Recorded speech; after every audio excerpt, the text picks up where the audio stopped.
Hello, everyone. Hello, I hope everyone's been enjoying their conference so far.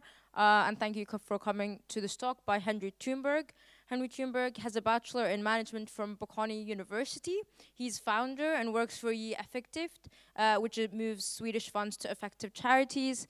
He will be moving to Rethink Priorities in May as development officer. And before we welcome him on stage, I want to say that we have live discussion on Swapcard, so ask your questions there, and the ones that are mostly upvoted will be the ones I'll prioritize asking. But he also has office hours just after this, so if we don't have time to go through all the questions, we can all walk over to the office hours and you can ask him more details there. But warm round of applause for Henry.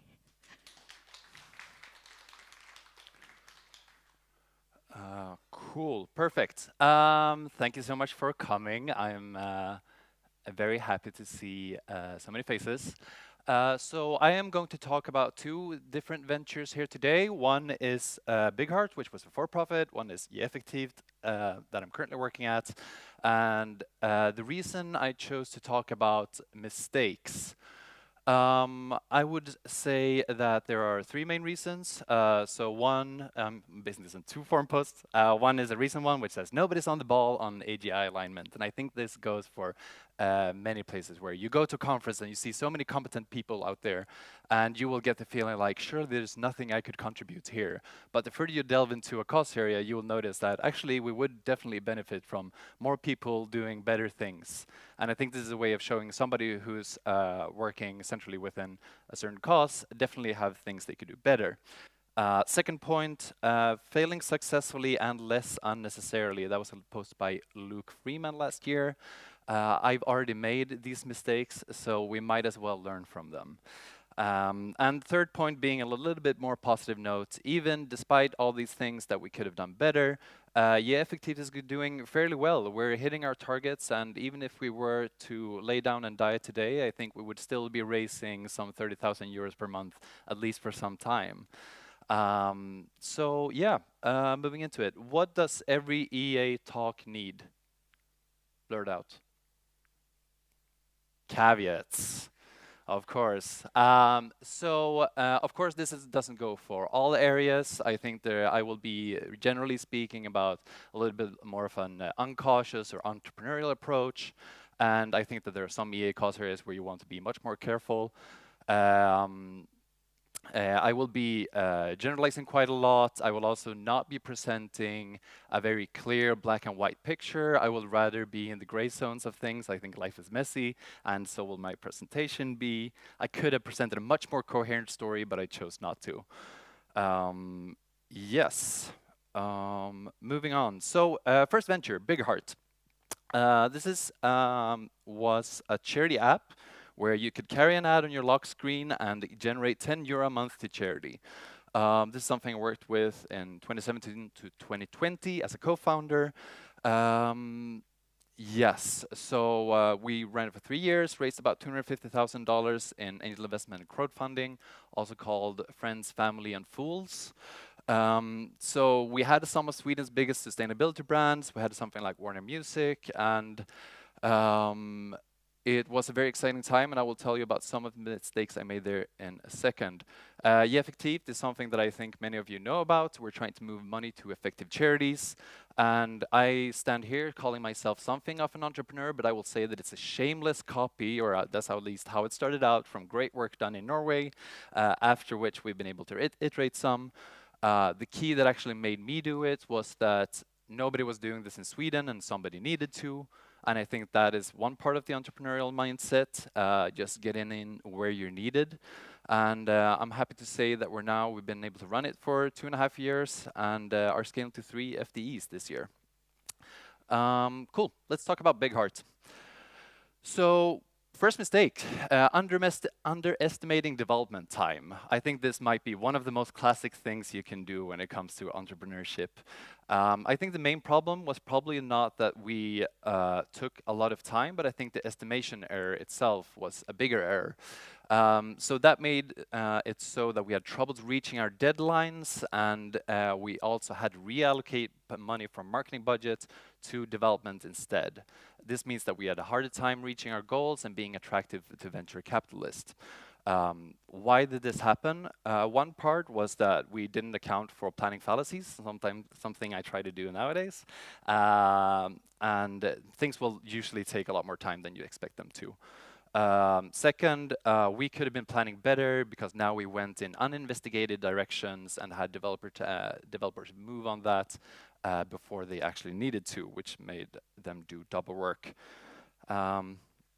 If we would have been a little bit of a less of a rush in reaching the market, we felt stressed because there were competitors in South Korea and the US, and if we are supposed to reach world dominance, then we need to be first. But I think much less of a mistake that people make is that nobody's going to steal your idea. That's not a worry. You should be worried about building a good product rather. Second error, unclear vision. I think when between us as co-founders, depending on what kind of investors we were talking about or what other stakeholders, our goals would sound a little bit different. So was our impact supposed to be achieved through charity donations, or is it supposed to be through profit and then donating that, or were we solely for profit and no donations? I think this happened mainly because we were trying to please the people who were in the room, which can be easy to do, especially if you're a people pleaser like I am.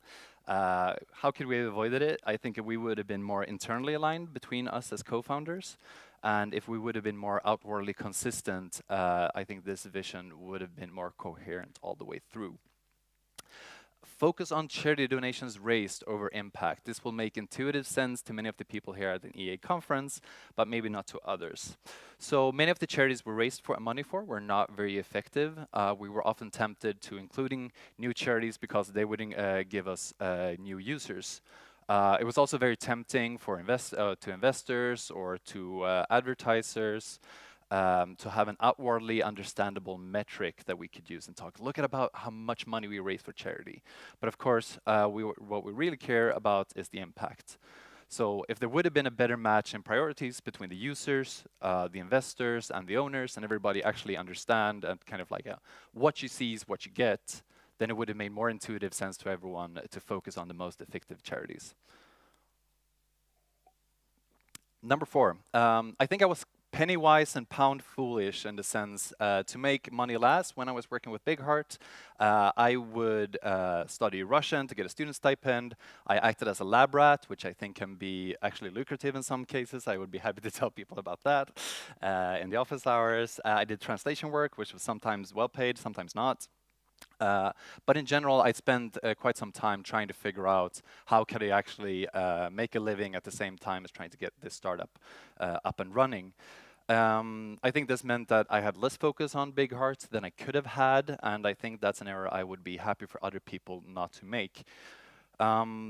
First thing I could have done is finding a more sustainable, long-term, and profitable source of income to spend some time sharpening the axe, so to speak, in a sense that if I would have found something that carried me through it until we were profitable or had enough venture funding, then I could have been much more focused and put that to the side.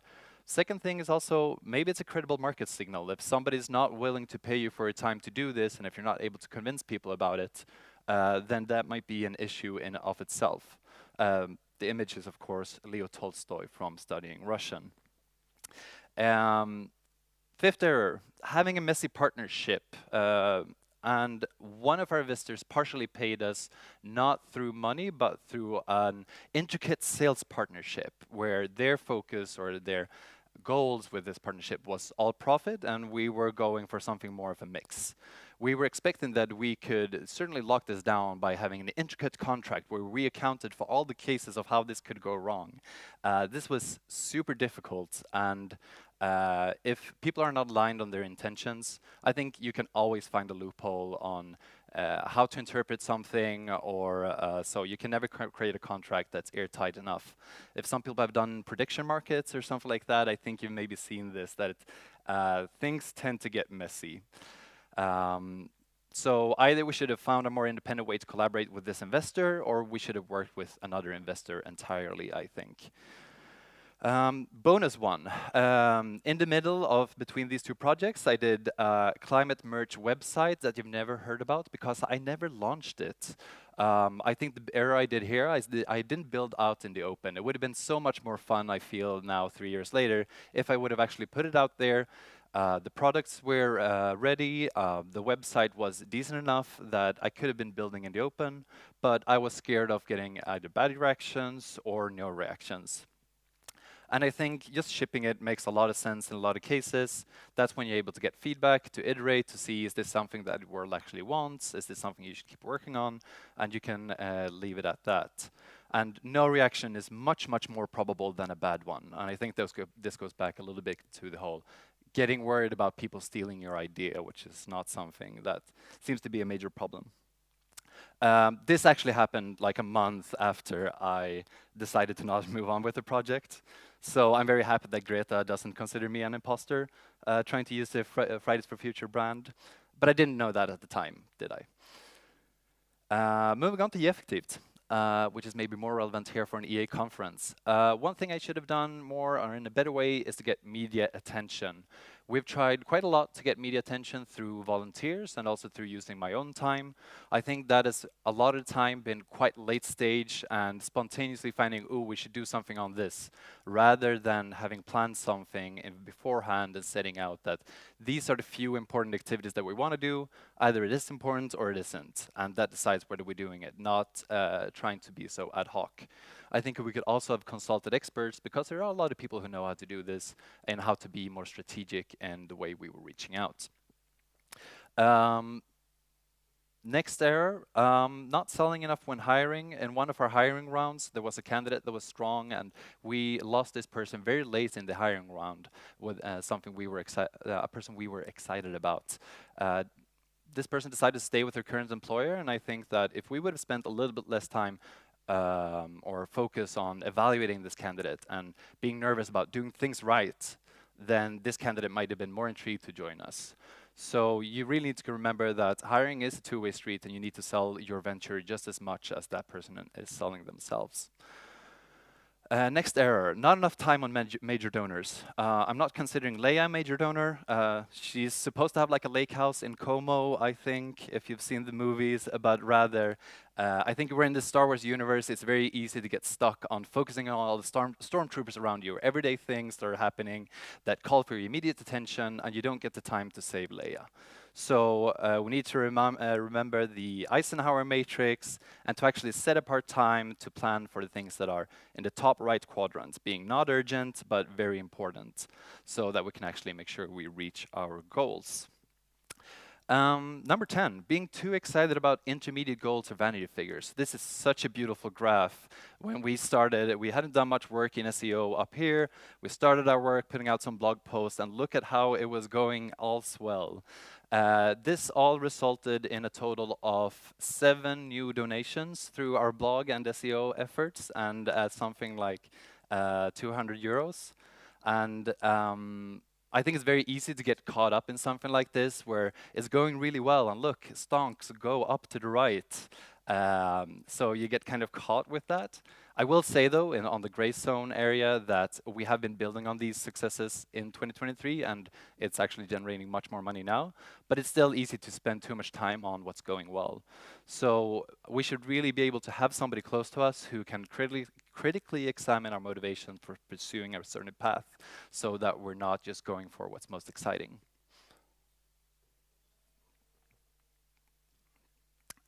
Too busy to get help. So along the ride, some board members, volunteers have expressed that they want to help, that they have certain relevant expertise that they want to contribute.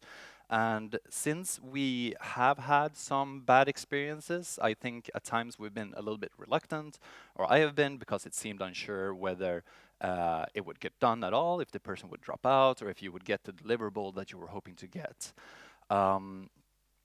So I think ways to avoid this, rather than stepping back or taking like using fewer volunteers, I think we could have been better to really figuring out what tasks could have been easier to help with for somebody from the outside, rather than just like focusing on what's in your immediate in front of you that you need help with. And the second thing being making deliverables super clear and agreed upon. This goes for the what, in terms of what do we want to get delivered, so that you have a mutual picture of that, but also when, so that the person feel like there's a clear deadline. And of course, when you talk about the too busy to get help, you really need to put in the boomer meme of not using the wheel. So now I've done that. Um, Number 12. We've done some bad marketing investments along the ride. You could say that these were necessary learning dollars, in the sense that we learned some stuff that didn't work. But I think we could have figured out some of this beforehand by being a little bit smarter. I think that we took our marketing and we focused a lot on this part when you're looking at the conversion part of the funnel, but we should maybe looking much more at the awareness. There was a survey coming out this year, which is kind of like putting numbers to this, although we didn't have those at the time. So of people in Sweden, out of 1,000 people questioned, 200 people have heard about effective altruism, and out of those 200, about 10% had heard about EAGxNordics. So at the time, it seemed much more relevant to invest in people getting to know us, especially as we're in kind of like the trust business, being in charity. So it seemed like we should have been focusing our messaging much more on playing the long game, and also when we were doing marketing, to put paid marketing out on social media and slightly adjust what we thought would be our audiences. I don't think that would have been enough, but rather to try to find even more niche audiences, because when you're trying to reach 0.1% of the Swedish population, you can go quite niche. 13 is kind of a cop-out, the ones I don't know yet. So there are many involved stakeholders who board members, volunteers, employees, donors that have seen us do mistakes. And surely we have made very many that I have not heard about, because people are not giving feedback, either positive or negative, or it's not very concrete. I would be encouraging people to do more of this. We're all here trying to help, and I think when you're putting something on the EA forum, for example, people quite tend to be very nice, but also quite constructive, so to speak. You get a lot of feedback if there's something you could do better. I think that we could definitely try to have even more of this culture in person and help each other out. And the reason for the spotlight image is, you know, shit happens. We think a lot more about the errors we're making than other people are. We tend to overemphasize them and mull over them way longer than other people, because they're busy with their own shit. So that's basically the reasoning also for me doing this talk around the mistakes. I think we should be able to talk about them, learn from them, and see that even if some of these are major, and even if some of these errors actually things are still ongoing to some extent, it seems like it's possible to be running a project that's going fairly well anyway. Thank you. Those were 13 mistakes. So I would be happy to move on to questions.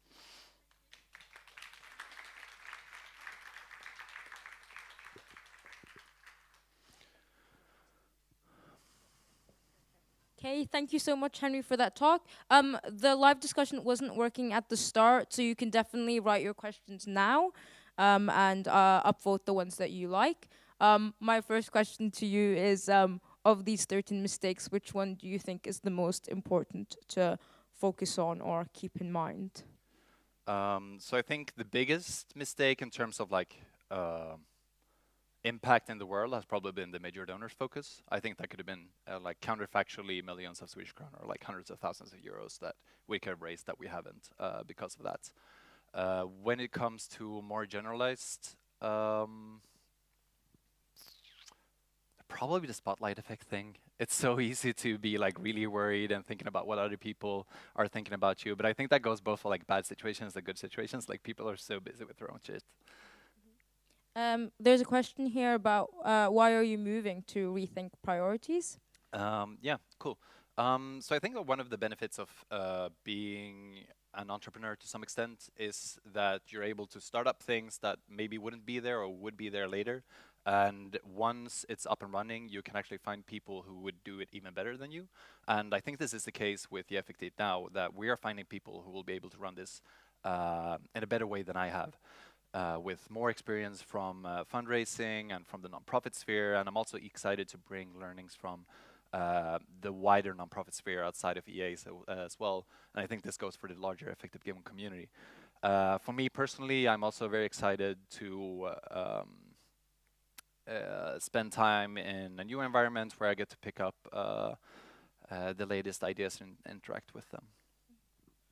You're still gonna stay as a chairman Yeah. for it. What will your role be then? Thank you for asking. That's a good elaboration to make. So yeah, I will be working about 5 to 10 hours as an active chairman of the board of EAGxNordics. I think it makes a lot of sense, especially as we're bringing people in who are more from the professional nonprofit sphere to have some EA connection. And of course, it's been like a 1, 2, 3-man enterprise so far. So it makes a lot of sense to try to keep that knowledge within the organization, and I will be available to help out whatever I can to the executive director who's still there. We've got a big question here. Thoughts on how to get started? Yeah, so I think that like the whole like Greta green slide thing you saw, that was really like an idea, me thinking about, oh, this is one fun product that I would want to put out there. I wonder if I can build a web shop. Oh, building a web shop is actually really easy. I wonder if I can make 3 products. Just trying to find like, I mean, it depends on what you do also. Like, that's a tiny shitty project, which shows that you can do stuff in general. But I think that's probably not what most people should spend time on, but rather thinking really hard about how to have the biggest impact. So it depends a little bit on what thing you have the most issues with at the time. Which mistakes are hardest to avoid?